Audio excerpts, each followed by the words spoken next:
हाँ बच्चों, आज मैं आप लोगों को पाठ 1 हिंदी कबीरदास जी का ये साखी शीर्षक दिया गया है। और इस साखी शीर्षक से तो मैं पहले आप लोगों को दोहा जो पहला संकेत दिया गया है कि सतगुर हम सूरीज कर, इसका अर्थ मैं समझाने जा रहा हूँ। आप लोग ध्यान से इस अर्थ को समझिएगा बुक में अपने।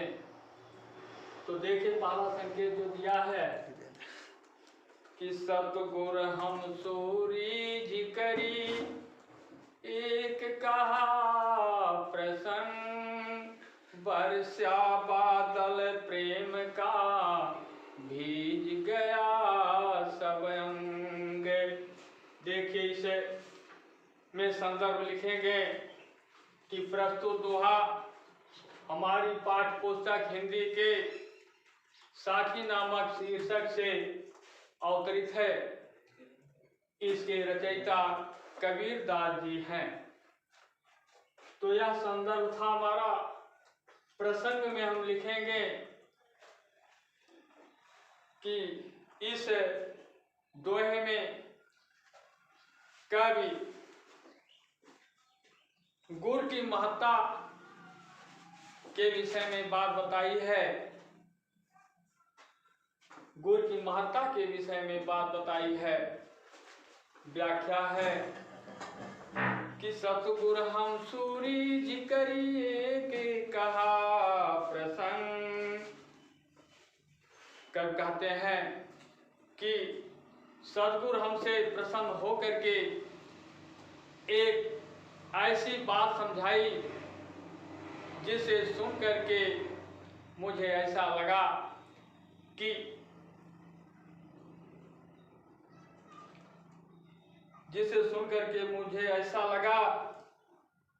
कि मानो ईश्वर प्रेम रूपी जल से बादल बरसने लगे हो, जिससे मेरा शरीर का अंग सारा अंग भीग गया।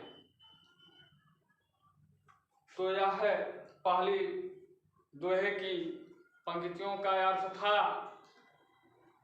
अब मैं दूसरा संकेत जो दिया है दोहा राम नाम के पड़तरे, इसका समझाने जा रहा हूं। राम नाम के पड़तरे, देवे को कछुनाय,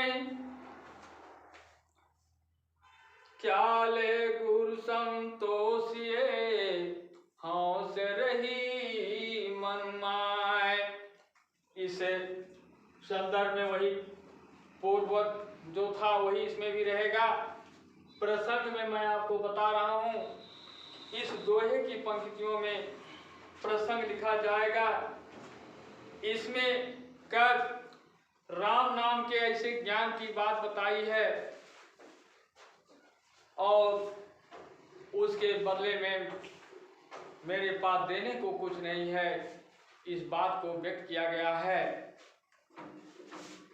तो यह था प्रसंग। व्याख्या है इसकी कि राम नाम के पड़तरे, देवे को छुनाए।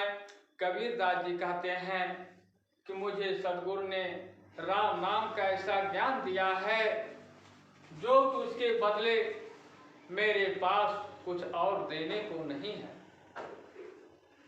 क्या ले गुरु संतोषिए, हौस रही मन माय।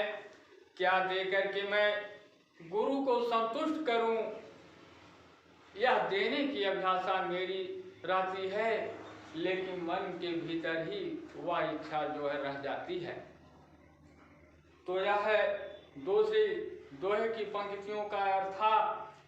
अब मैं तीसरा दोहा जिसका संकेत आप लोगों को दिया गया है कि ज्ञान प्रकाश या गुरु मिला, इस दोहे को मैं बताने जा रहा हूं। अर्थ है कि ज्ञान प्रकाश या गुरु मिला, जो दिन बीस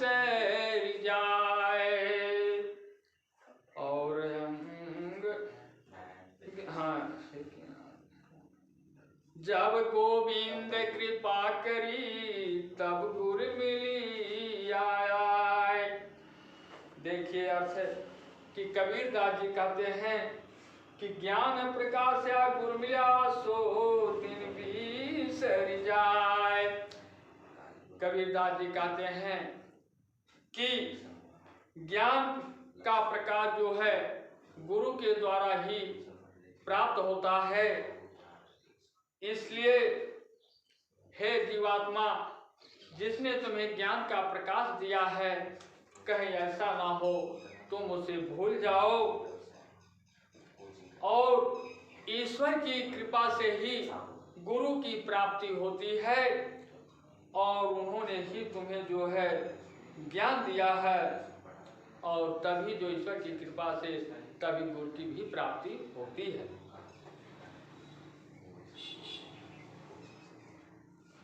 चौथा है, अब चौथा दोहा है जो संकेत दिया गया है कि माया दीपक नर पतंग। इस दोहे में देखिए संदर्भ है जो पूर्व संदर्भ पहले दोहे में है वही इसमें भी लिखा जाएगा। मैं प्रसंग जो है समझा दे रहा हूं। इसमें प्रसंग जो है इसमें माया और मनुष्य को पतंगा और दीपक से जो है तुलना दी गई है। इसमें कबीरदास जी कहते हैं, अब आप लोग अपने कविता की लाइन पर आइए कि माया दीपक नर पतंग भ्रमि भ्रमि वे परम कहे कबीर गुरु ज्ञान थे एक आधे उबरंत। देखिए कबीरदास जी कहते हैं कि माया दीपक नर पतंग भ्रमि भ्रमि वे परम। माया दीपक और मनुष्य पतंग के रूप में जो है पतंगा, जैसे पतंगा जो है दीपक के सौंदर्य पर मुग्ध हो करके बार बार उस पर जा करके मंडराता है और अंत में अपने प्राण को दे देता है, न्यौछावर कर देता है। उसी प्रकार मनुष्य जो है भ्रम में आकर के जो माया के मोह में पड़ करके भ्रम में आकर के अपने को मिटा देता है और इससे एकाध लोग ही छुटकारा पाते हैं। इससे एकाध लोग ही छुटकारा पाते हैं।